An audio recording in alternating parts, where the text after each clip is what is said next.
and welcome to Spanish Answers, a podcast that gives you unas llavitas claves as you unlock your Spanish language adventure. I'm your host, Sarah, with Language Answers, and today in episode 77, we'll be talking about how, as an English speaker, one of the trickiest things to learn is when to use the Spanish verbs estar and ser. Now, they both mean to be, but they're both used in very distinct ways. So, we're going to do a 3-part series to dive deep into how to use these verbs correctly. And we will begin our cultural tip mini-series on Bolivia. Entonces, ¡vámonos!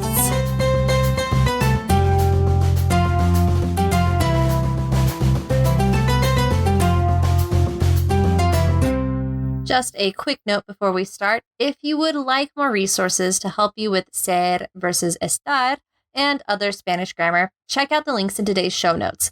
Full disclosure, some of them are Amazon affiliate links, and if you want more information, please see my disclosure policy. And I have clearly marked which links are affiliate links. But these resources were invaluable in preparing for this episode series, so please enjoy. Now, we'll start our series with the verb ser. You've probably heard that ser refers to things that are permanent, but that's only kind of true. It's more accurate to think of ser as referring to things that can be permanent, but also things that are the norm, such as your eye color or nationality, but also characteristics that describe you, like kind or intelligent. Ser is also the heavy lifter in the ser versus estar relationship. There are more scenarios where you would want to use it. So to help you remember these specific scenarios, I've created a helpful mnemonic. Se tiene. There are 3 ways to use this mnemonic, all aligned with the word ser. Now, it might be a bit complicated, so please bear with me. In the word ser, we have S for se, I for expresión, and R for revelación, or if you're not from Spain, revelación. And together it's S-E-R, ser, se, expresión, revelación. And you merely apply this ser to the mnemonic se tiene. So let's go through this a little bit, right? I just want to make sure that these are all connected. So let's start with se. In the expression se tiene, we first have the word se, S-E. This is to remind you of the first scenario in which you would use the verb ser instead of estar, passive voice. Now, you're probably familiar with the general use of passive voice. Se, correct. I mean, if not, no worries. We will have a separate episode on that specific grammatical construct later. For now, the basic principle of the passive voice is that an action is performed in a sentence, but there's not really a clear person or thing who performed the action. For example, a normal active sentence would be, John threw the ball. But if you were to take this sentence and change it to passive voice, it would be, the ball was thrown. Suddenly, we have no idea who threw the ball, only that this action happened. And that is, in essence, what passive voice does. Generally speaking, unless you are writing for a scientific journal, you should avoid this style of writing. Now, there could be other areas where passive voice is required, but I wouldn't know. All I know is that in college, my husband's science teachers demanded he use passive voice when writing labs, whereas my business, English, and history teachers would mark me down if I dared use it. Anyway, I digress. In Spanish, they also use passive voice. A lot of times, you'll see it formed by putting the word se in front of a verb. And if you've been anywhere that has a heavy Hispanic influence, you might have seen signs with se vende on them, such as se vende libros aquí, or se venden quesadillas, to advertise what types of things they sell at the store. Or perhaps you've seen signs with no se fuma, to make sure customers know smoking is not allowed. But one of the other ways you can also use the passive voice in Spanish is with the verb ser.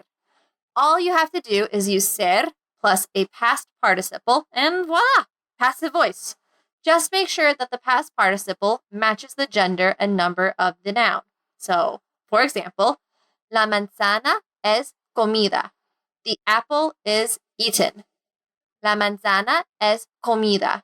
The apple is eaten. So, comida is singular and feminine. Los coches fueron robados. The cars were stolen. Los coches fueron robados. The cars were stolen. And in this case, robados is masculine and plural. El ordenador será comprado por mi hermanito. The computer will be bought by my little brother. And note how you can still, in a convoluted way, convey who will be doing the action by adding the prepositional phrase por and a subject. So, el ordenador será comprado por mi hermanito. The computer will be bought by my little brother. Las ventanas fueron rotas. The windows were broken. Hence, the first word in our mnemonic phrase of se tiene, or se, points you to the passive voice. All right, the next part in ser is expresión. And this points to the whole expression of se tiene, which is the verb tener, or to have, in the passive voice. So this refers to the fact that ser is used and not estar when talking about possession. Se tiene? Is it had? Think of possession. Just think of tener and possession. If you link those two, you can remember that ser is used when talking about possession. For example, eso es mío. That is mine. Eso es mío. That is mine. El perrito es de mi padre. The puppy is my dad's. El perrito es de mi padre. The puppy is my dad's. La bufanda es de Juanita. The scarf is Juanita's. La bufanda es de Juanita. The scarf is Juanita's. And finally, we use the last letter in ser, that's R, to look at our helpful mnemonic se tiene for further revelación or revelation within the word tiene. And what I mean by this is that tiene, in this case, is an acronym for the last 4 events or scenarios where you would use ser. So if you look at tiene, you have T for time, I and E for impersonal expressions, N for norms, and E for event locations. So let's dive into this. With that first letter T, right, we're referring to time. And ser is used whenever you are talking about the year, the seasons, the month, the week, the day, or even the hour. So for example, ¿Qué año es? 2022. What year is it? 2022. ¿Qué año es? 2022. What year is it? 2022. La próxima temporada es otoño. No puedo esperar. The next season is fall. I can't wait. La próxima temporada es otoño. No puedo esperar. The next season is fall. I can't wait. ¿Es en enero? No. As in diciembre. Is it in January? No. It is in December. ¿Es en enero? No. As en diciembre. Is it in January? No. It is in December. ¿Qué hora es? ¿Qué hora es? Es las 10:30 por la mañana. What time is it? It is 10:30 a.m. ¿Qué hora es? Es las 10:30 por la mañana. What time is it? It is 10:30 a.m. Our second part of the acronym for tiene are the 2 letters IE, which go together to represent impersonal expressions. Basically, in these types of expressions, you do not have a subject. Rather, use the structure ser plus adjective or noun to express something that is an opinion or value statement. And this can be used in a lot of ways. For starters, if you are merely referring to a general situation or idea, you would use ser plus an adjective or noun plus the infinitive verb. And some examples of ser plus adjective plus infinitive verb would be, es importante comer el brócoli. It is important to eat broccoli. Es importante comer el brócoli. It is important to eat broccoli. Now you'll notice we're not saying that it's important for someone specific to eat broccoli. Just in general, it's a good thing to do. Es necesario combatir los incendios forestales. It is necessary to fight forest fires. Es necesario combatir los incendios forestales. It is necessary to fight forest fires. Es bueno probar cosas nuevas. It is good to try new things. Es bueno probar cosas nuevas. It is good to try new things. Es malo cultivar hierbas venenosas. It is bad to grow poisonous herbs. Es malo cultivar hierbas venenosas. It is bad to grow poisonous herbs. Now, some examples with ser plus a noun plus the infinitive verb would be, es una pena perder la cartera. It is a shame to lose one's wallet. Es una pena perder la cartera. It is a shame to lose one's wallet. Es una cosa maravillosa hacer nuevos amigos. It is a wonderful thing to make new friends. Es una cosa maravillosa hacer nuevos amigos. It is a wonderful thing to make new friends. Es un lío tratar de arreglar esta relación. It's a mess trying to fix this relationship. Es un lío tratar de arreglar esta relación. It's a mess trying to fix this relationship. Now, if you are referring to a specific situation and or person, then you use ser plus the adjective or noun plus que and plus the subjunctive. So some examples with ser plus adjective plus que plus subjunctive, and taking those previous examples we had with the infinitive and now making them more specific, this is what we end up with. Es importante que coma su brócoli. It is important that he eats his broccoli. Notice how now we have a very specific person who needs to eat his broccoli. Es importante que coma su brócoli. It is important that he eats his broccoli. And do you see how the que then transforms the comer into a subjunctive coma instead of come? Es necesario que combatamos los incendios forestales. It is necessary that we fight forest fires. Es necesario que combatamos los incendios forestales. It is necessary that we fight forest fires. Es bueno que pruebas cosas nuevas. It is good that you try new things.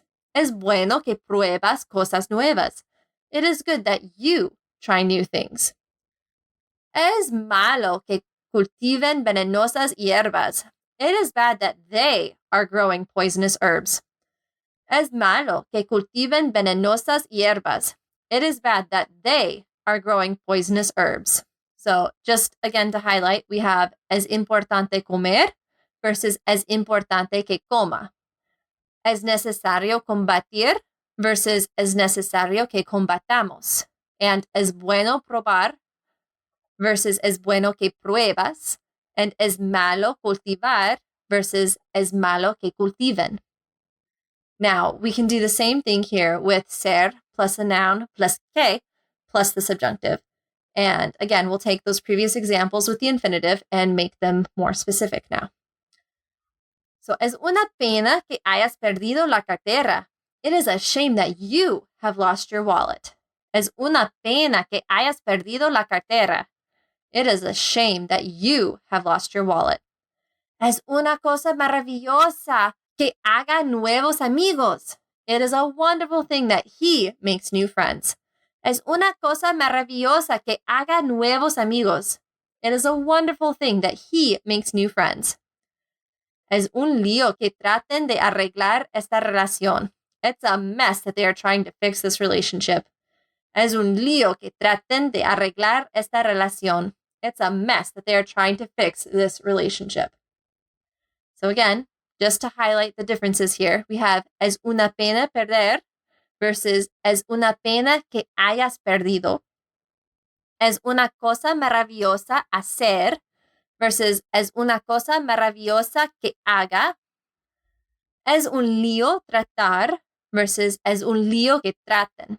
Now, there is an exception to this general rule. If you are expressing facts, that's facts, via an impersonal expression, not opinion, then you use the indicative statement rather than the subjunctive after the word que. So, for example, es obvio que come su brócoli. It is obvious that he eats his broccoli. Es lógico que combatimos los incendios forestales. It is logical that we fight forest fires. Es un hecho que has perdido la cartera. It is a fact that you have lost your wallet. Es un hecho que has perdido la cartera. It is a fact that you have lost your wallet. Es evidente que hizo nuevos amigos. It is evident that he made new friends. So again, just to highlight this, if you are talking about a fact, then in this grammatical structure, you do not use the subjunctive. So, es importante que coma su brócoli. If you make it into a fact, it becomes es obvio que come su brócoli. Es necesario que combatamos turns into es lógico que combatimos. Es una pena que hayas perdido la cartera turns into es un hecho que has perdido la cartera. And es una cosa maravillosa que haga can become es evidente que hizo. So hopefully that's crystal clear. If not, no worries. I'm sure we'll repeat some of this in episodes about the subjunctive. Anyways, let's go on to our third part of the acronym, our next letter in DNA, which is N, for norms. Now, this section refers to a person's characteristics or a thing's characteristics that either cannot be changed or that are the norm for them. So they're either permanent or it is something you expect them to have or be, like all the time. Let's start first with some examples of things that cannot be changed. So this would be like ethnicity or nationality. Ella es asiática. Él es de Zimbabwe. She is Asian. He is from Zimbabwe. Ella es asiática. Él es de Zimbabwe. She is Asian. He is from Zimbabwe. Or you might talk about family relations. You know, you can't change your kin whether you like it or not. So, ella es mi madre. She is my mother. Ella es mi madre. She is my mother. You also use ser when you're talking about the material something is made of. So, ese vestido es de terciopelo. That dress is velvet. Ese vestido es de terciopelo. That dress is velvet.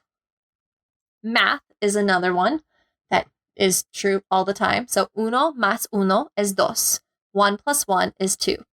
Uno más uno es dos. 1 plus 1 is 2. The quantities of things is also permanent, right? Hay tres patos. There are 3 ducks. Hay tres patos. There are 3 ducks.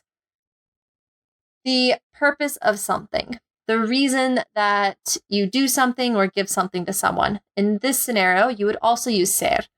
For example, este episodio es para ayudarte en tu travesía lingüística. This episode is to help you on your language journey. Este episodio es para ayudarte en tu travesía lingüística. This episode is to help you on your language journey. You also use ser when you're referring to hierarchy or order. So, an example would be, esa es la segunda campana. That is the second bell. Esa es la segunda campana. That is the second bell.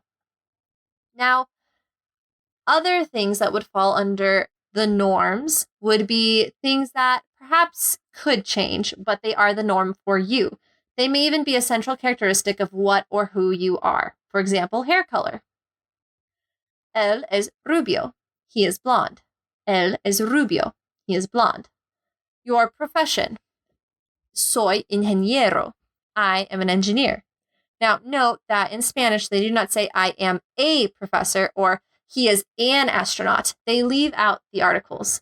Soy ingeniero. I am an engineer. And it's the same with religion as well. So you don't use the article in Spanish when you talk about your religion. For example, soy cristiana. I am a Christian. Soy cristiana. I am a Christian. You also use ser when you're talking about personal qualities. Abigail es muy inteligente. Juan es muy amable. Abigail is very intelligent. Juan is very kind. Abigail es muy inteligente. Juan es muy amable.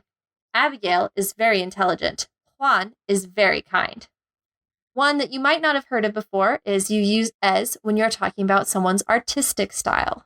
So again, something that is the norm for them, but could eventually change. Él es un surrealista. He is a surrealist. Él es un surrealista. He is a surrealist. They also use ser when talking about political parties. So ellos son republicanos. Él es un liberal. They are Republicans. He is a liberal. Ellos son republicanos. Él es un liberal. They are Republicans. He is a liberal. When you're talking about age, you also use ser because it is, while it might change over time, it is something very intrinsic about you in this moment, correct? And for a while later, it's not like you age super, super quickly. So, él es un hombre viejo. He is an old man. Él es un hombre viejo. He is an old man. And finally, when you're talking about costs, esos zapatos cuestan $35. Those shoes are $35. Esos zapatos cuestan $35. Those shoes are $35. All right, and lastly, our last letter from tiene for our mnemonic is E for event locations. And while estar is used to express most location-related items, if you want to know where an event will be held, you use the verb ser. For example, ¿Dónde es la fiesta de cumpleaños de John? Es en el apartamento de la Sexta Avenida. Where is the birthday party for John? It's in the apartment on 6th Avenue. ¿Dónde es la conferencia de negocios? Es en el hotel. Where is the business conference? It's in the hotel. Or another way to say this is, where is the business conference being held? It is being held in the hotel. ¿Dónde es la conferencia de negocios? Es en el hotel. Where is the business conference? Or where is the business conference held? It is in the hotel or at the hotel, depending how you want to translate it into English. And there you have it. All you need to remember for all of the different ways that you can use ser is to remember ser plus se tiene and just link those two together. So you've got se for the passive voice in se tiene. You have expresión for the expression se tiene to help you remember that you have a possessive, or you use it for possessive. Is it had? Is it a possessive? And then revelación. So tiene, right? The revelation is in the acronym tiene for time, impersonal expressions, norms, and event locations. So I hope that this episode was more helpful than confusing. Ser is a very useful verb, but it definitely gets a lot of mileage and it can be complicated to remember when to use it. So please remember, if you have any questions, you can always contact me at contact@languageanswers.com. And now, to kind of decompress from that in-depth dive on ser, let's go on to our cultural tip regarding Bolivia.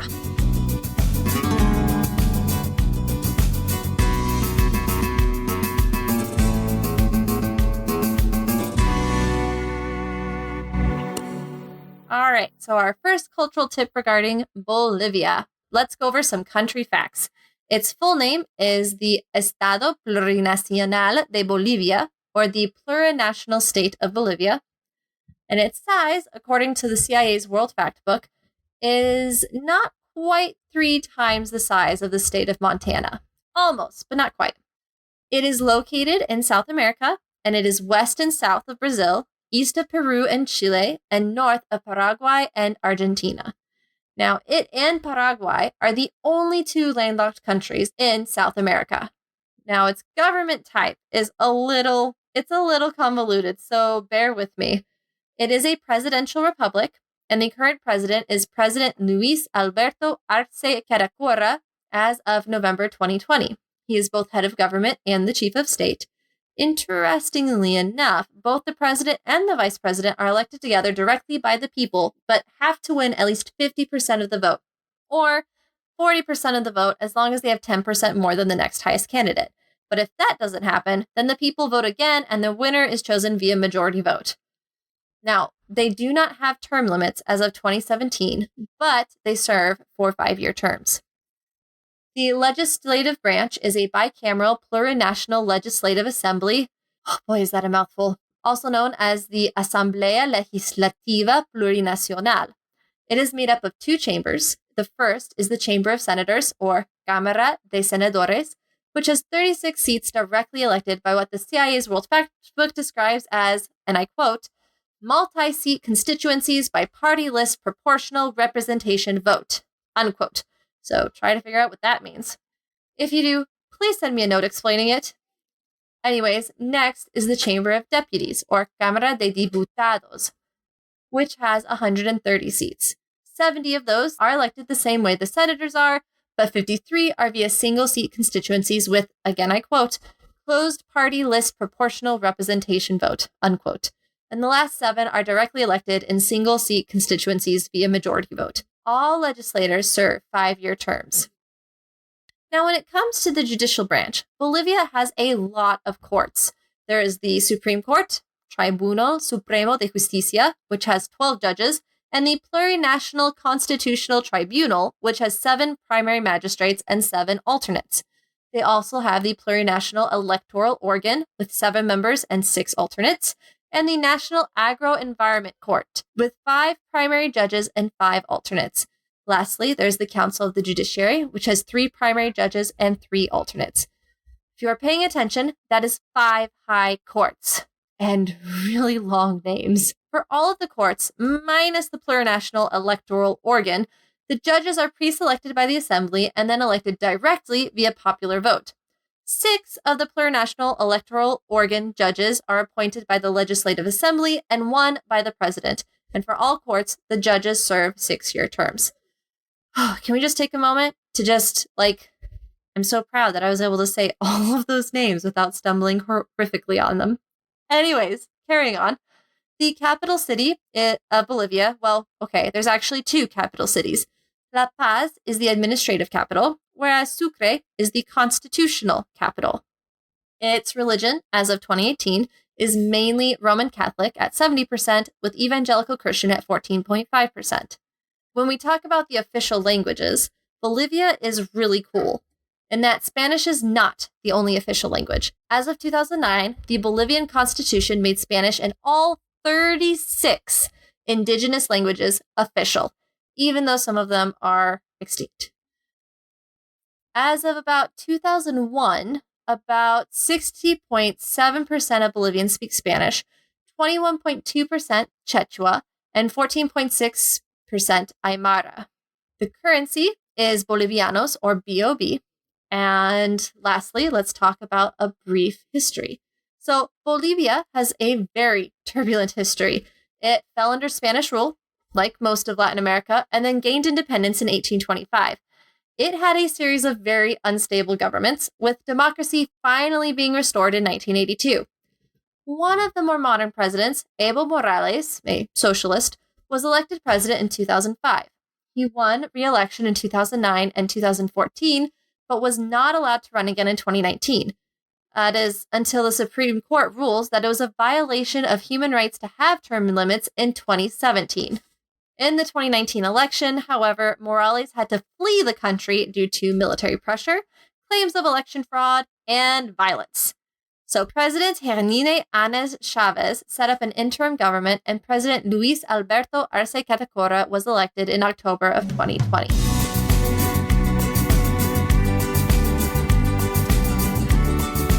And that's all for today. Thank you so much for listening. I know this was a bit of a more complex episode, so please don't forget to check out the show notes for links to the resources I used for this episode. And if you'd prefer to read an approximate transcription of today's episode, or to help wrap your brain around all of the different ways to use ser, you can also visit the episode's blog. I would love to help you on your Spanish journey. So if you have any questions about today's episode, or even just on Spanish culture or grammar, you can reach me at contact@languageanswers.com, or visit my website for more information at languageanswers.com. I can also be contacted regarding my services for Spanish to English translation, English technical writing, editing, and content creation, or even language consultations and tutoring for you or your business. Remember, learning a language is a lifelong journey. So please, aprovechalo, disfrútalo y compártelo. I'll see you in 2 weeks. Hasta luego.